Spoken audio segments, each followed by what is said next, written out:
Let's bite बयानबाजी। राजस्थान में झालावाड़ जिले में एक सरकारी स्कूल की बिल्डिंग के गिर जाने से 7 बच्चों की दर्दनाक मौत हो गई। राजस्थान के शिक्षा मंत्री मदन दिलावर ने इस घटना की जिम्मेदारी ली। उन्होंने सारे राजस्थान में स्कूल बिल्डिंग्स की हालत की जांच का भी आदेश दिया। परंतु जो हुई है उसके लिए मैं किसी को जिम्मेदार नहीं मानता हूं, मैं ही जिम्मेदार हूं, क्योंकि समय पर जो हमने सूचनाएं मांगी थी वो सूचनाएं नीचे के कर्मचारी नहीं दे पाए। यदि शायद वो सूचनाएं ये दे देते कि जर्जर अवस्था में बिल्डिंग है तो या तो हम ताला लगा देते जब तक नई बिल्डिंग नहीं बनती, या उसका ठीक नहीं कर देते, बच्चों को नहीं बिठाते, पर ये सूचनाएं हमारे जो स्थानीय कर्मचारी हैं वो नहीं दे पाए। राजस्थान की पूर्व मुख्यमंत्री वसुंधरा राजे ने अपने गृह जिले में हुई इस घटना को दुखद बताया और कहा कि इस पर राजनीति नहीं होनी चाहिए। जैसे ही हम लोगों को ये मालूम पड़ा, आघात तो लगा ही लगा हम दोनों को, और हम तुरंत ही दिल्ली से निकल गए। आते आते ही मुझे 7-8 घंटे बाय कार, क्योंकि कोई प्लेन वेन कुछ भी था नहीं, तो हम लोग सीधे दिल्ली से ही आ रहे हैं। मेरा खाली सब लोगों से इतना ही निवेदन है कि बाहर के लोग न आए, इसको पॉलिटिसाइज न करने की कोशिश करें और थोड़ी सी सेंसिटिविटी दिखाएं झालावाड़ के परिवार के साथ, और जो हम लोग अभी जो हम पे से हमारे दिल पे से गुजर रही है उसको समझने की कोशिश करें। पॉलिटिक्स के लिए बहुत समय है। राजस्थान विधानसभा के लीडर अपोजिशन टीकाराम जूली ने कहा कि ये समय राजनीति का नहीं है, लेकिन जिम्मेदारी तो तय होनी चाहिए और शिक्षा मंत्री को तुरंत इस्तीफा देना चाहिए। बड़ा संवेदनशील मामला है, इस पे राजनीति नहीं होनी चाहिए, और जो अपने आप को डबल इंजन की सरकार बताती है उसको इसकी जिम्मेदारी तो लेनी पड़ेगी। जिम्मेदारी लें कि किन लोगों की गलती है, किन ने ध्यान नहीं दिया। क्या हमारे शिक्षा मंत्री जी जब से बने हैं तब से लेकर एजुकेशन को लेकर कोई काम कर रहे हैं, कोई बात कर रहे हैं, कोई बयान दे रहे हैं, या बच्चों से पौधे लगवाने में व्यस्त हैं, या गांव की सफाई का रोजाना कोई ना कोई अलग चैप्टर छेड़ देते हैं? उनको एजुकेशन से कोई लेना देना ही नहीं है, ऐसा लग रहा है। मैं ये कहना चाहूंगा जो जिम्मेदार उन पे कार्रवाई हो, और शिक्षा मंत्री जो है इसमें अपना इस्तीफा दें, वो मॉनिटरिंग नहीं कर पा रहे हैं। बिहार के नेता प्रतिपक्ष तेजस्वी यादव ने नीतीश सरकार पर अपने आरोप फिर से दोहराए हैं। उन्होंने कहा कि बिहार में 70,000 करोड़ रुपए का घोटाला हुआ है, लेकिन कोई कुछ नहीं बोल रहा। एक इंजन अपराध में लगा है, एक इंजन भ्रष्टाचार में लगा है। ये लोग कोई हिसाब देने वाले लोग नहीं है। ये लोग भ्रष्टाचारियों को छुपाने वाला काम करेंगे। सीबीआई, ईडी, इनकम टैक्स विपक्षी नेताओं के लिए बनी हुई है, इन लोगों के लिए नहीं है। जो बीजेपी के साथ रहेगा वो राजा हरिश्चंद्र हो जाता है, उसका पाप धुल जाता है। ये सब चीजें उनको नजर नहीं आएंगी। बड़े से बड़े घोटाले। अब आप अंदाजा ही लगा सकते हैं कि एनडीए के बैठक में विजय सिन्हा, अशोक चौधरी की जो लड़ाई हुई वो किस लिए हुई। वो बोला तुम इतना कमा लिया, तुम इतना कमा लिया, तुम लूट लिया, तुम लूट लिया। तो जब एक मंत्री, डिप्टी सीएम आपस ही में एक दूसरे पे आरोप लगा रहा हो, तो सोचिए कि कितना लूट मचा हुआ है बिहार में। कहीं आप ब्लॉक थाना चले जाइए, बिना घूस दिए हुए कोई काम नहीं होता है। भ्रष्टाचार इतना बढ़ चुका है। अपराध तो आप अपराधियों का तांडव देख ही रहे। अपराधी जो है विजय हो गए हैं और सम्राट हो गए। कृषि मंत्री शिवराज सिंह चौहान ने कहा है कि किसान के पास एग्रीकल्चर रिसर्च का लाभ नहीं पहुंचता, इसलिए सरकार ने वैज्ञानिकों को गांव-गांव तक भेजा है और गांव में कौन सी फसल उगाई जाए जिसका फायदा किसानों को मिल सके, इसका पता लगाया जा रहा है। 129 नई बीजों की किस्मों को देश को रिलीज कर रहे थे, तब उन्होंने मुझे कहा कि कृषि मंत्री, लैब टू लैंड को जोड़ने की कोशिश होनी चाहिए। वैज्ञानिक रिसर्च करते हैं, शोध करते हैं, अनुसंधान करते हैं, लेकिन वो शोध, रिसर्च और अनुसंधान रियल टाइम में किसान के पास पहुंचना चाहिए। लैब टू लैंड जोड़ने की कोशिश होनी चाहिए। और इसलिए सभापति महोदय, इसके लिए हमने शुरू किया विकसित कृषि संकल्प अभियान। देश के इतिहास में ये पहली बार हुआ कि हमारे हजारों वैज्ञानिक 2170 टीमें हमने वैज्ञानिकों की बनाई और वो वैज्ञानिक गांव में गए।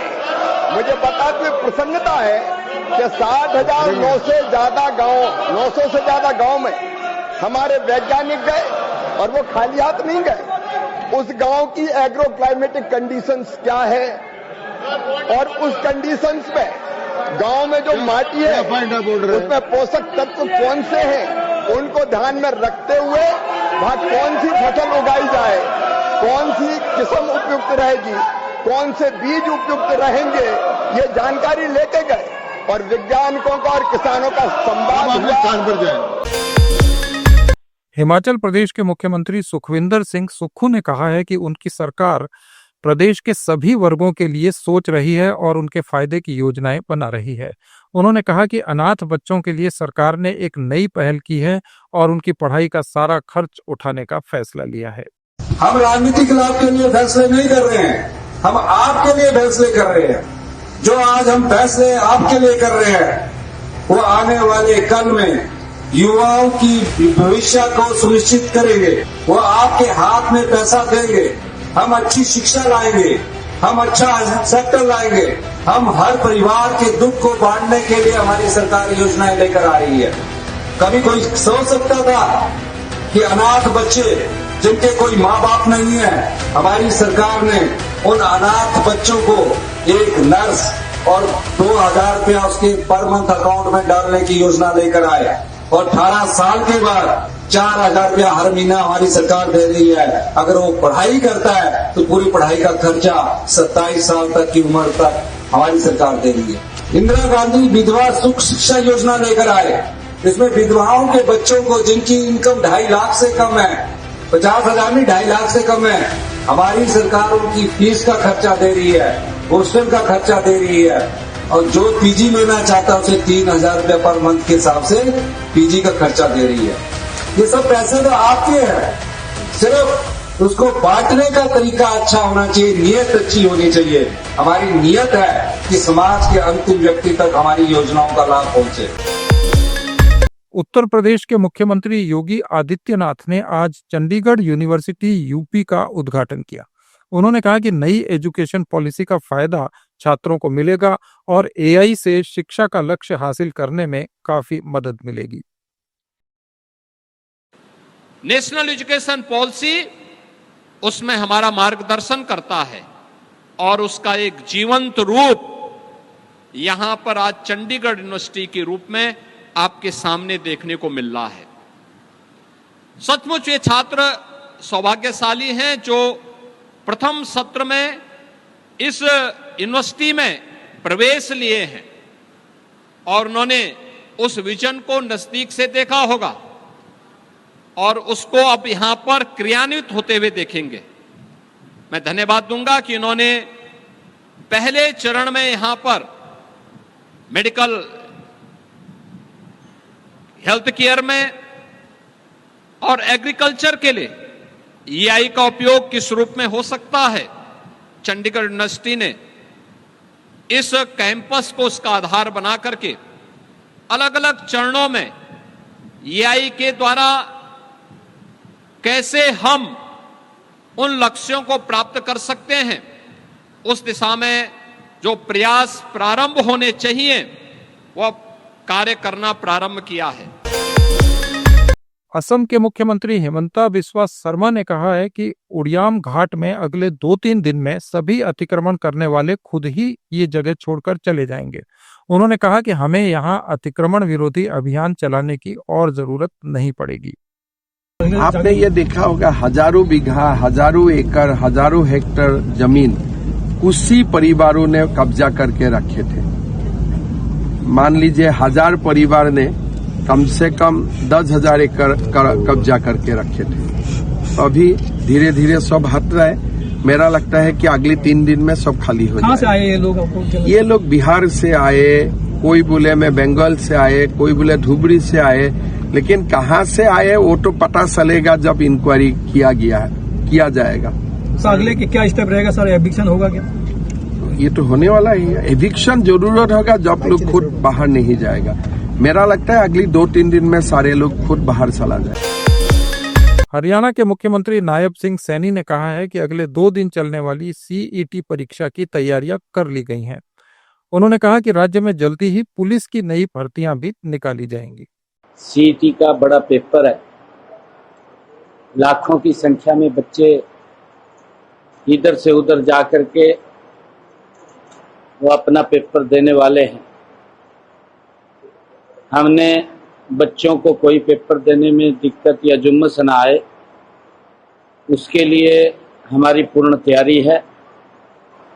26 और 27 तारीख को बच्चे सीईटी का पेपर देंगे और हमने व्यवस्थाएं पूरी दुरुस्त कर ली। मैंने कल कहा है कि हम शीघ्र ही जल्दी ही हरियाणा पुलिस की नौकरी निकालेंगे और अधिकारी उसकी तैयारी करके वो जल्दी ही निकलेगी, क्योंकि उसकी प्रक्रिया होती है पूरी, और जल्दी ही वो भर्ती निकलेगी। मध्य प्रदेश में सरकार 3 टूरिज्म कॉन्क्लेव करने जा रही है। इनमें से पहली का उद्घाटन आज रीवा में हुआ। मध्य प्रदेश के मुख्यमंत्री डॉक्टर मोहन यादव ने कहा कि राज्य में पर्यटन की भरपूर संभावनाएं हैं, जिन्हें इन कॉन्क्लेव्स के माध्यम से एक्सप्लोर किया जाएगा। हमारी सरकार लगातार अलग अलग प्रकार से सभी रोजगार के अवसरों के लिए प्रदेश के अंदर आर्थिक समृद्धि के लिए खास करके युवाओं को रोजगार की दृष्टि से काम कर रही है। ऐसे में पर्यटन का बहुत बड़ा स्कोप है और धीरे धीरे करके पूरे राज्य में ऐसी कई सारी स्थितियां हैं जिसके कारण से हमारे राज्य भर में देश और देश के बाहर के पर्यटक भी बड़ी संख्या में मध्य प्रदेश से जुड़ना चाह रहे हैं। हमने अपने राज्य के अंदर अभी 3 पर्यटन की कॉन्क्लेव करने की प्लान बनाया है। उसमें से अभी पहला हमारा रीवा का 26 और 27 2 दिन होने वाला, बाद में मुरैना का और एक अन्य होने वाला है। कुल मिलाकर सभी सेक्टर से हम राज्य को समृद्ध बनाने के लिए, राज्य की समृद्धि के लिए इसी प्रकार का प्रयोग करते रहेंगे। मेरी अपनी ओर से अच्छा आयोजन की बधाई। राहुल गांधी ने कहा है कि जातिगत जनगणना उनका पहला कदम है और उनका लक्ष्य है कि लोगों के काम को सम्मान और भागीदारी मिले। भागीदारी न्याय सम्मेलन में बोलते हुए राहुल गांधी ने कहा कि अगर राहुल ने किसी काम के लिए मन बना लिया तो वो उस बात को नहीं छोड़ेगा। आप मेरी बहन से पूछो, कभी मिलोगे तो पूछना कि अगर कभी राहुल ने किसी चीज के बारे में मन बना लिया तो उस बात को वो छोड़ेगा या नहीं छोड़ेगा, वो पूछ लो उससे। मैं नहीं छोड़ने वाला। और मैं सिर्फ जाति जनगणना की बात नहीं कर रहा हूं। देखो, आप ये मत सोचो कि मैं जाति जनगणना की बात कर रहा हूं। जाति जनगणना तो पहला कदम है। मैं जो बघेल जी ने उत्पादक शक्ति की बात की, मेरा लक्ष्य है कि उस उत्पादक शक्ति को हिंदुस्तान में रिस्पेक्ट और हिस्सेदारी मिले। राजस्थान के पूर्व मुख्यमंत्री अशोक गहलोत ने कांग्रेस ओबीसी नेतृत्व भागीदारी न्याय महासम्मेलन को संबोधित किया। उन्होंने कहा कि आजादी के बाद पहली बार ओबीसी के महत्व की बात उठी है। उसका भला तभी होगा। राहुल जी ने जो बातें कहनी थी पार्लियामेंट के अंदर भी बाहर भी जोर शोर से कह दी गई है। किस प्रकार ब्यूरोक्रेसी के अंदर, जुडिशरी के अंदर, मीडिया के अंदर भी कहां पर आप लोग टिकते हो, कहां टिकते हो। आजादी के 70 साल बाद में भी ये स्थिति बने तो आप सोच सकते हो कि आगे क्या होगा, 100 साल बाद में क्या होगा। ये स्थिति रहेगी। इतना बड़ा बीड़ा उठाया राहुल गांधी ने, उसको आपको हमको समझना पड़ेगा कैसे उनको कामयाब करने के लिए हम अपना सब कुछ न्यौछावर करें। ये थे आज के कुछ अहम बयान। अपडेट्स के लिए जुड़े रहिए लेट्स माइक के साथ। आप सुन रहे थे let's mike more than radio. Follow कीजिए हमें हमारे सोशल मीडिया प्लेटफॉर्म्स पर। It's time for news. It's time for More Than Radio. Presenting the first radio news app, Let's Mic. Let's Mic, a news-based app on your phone where you get to watch and listen news, talk shows, interviews, radio show, podcast.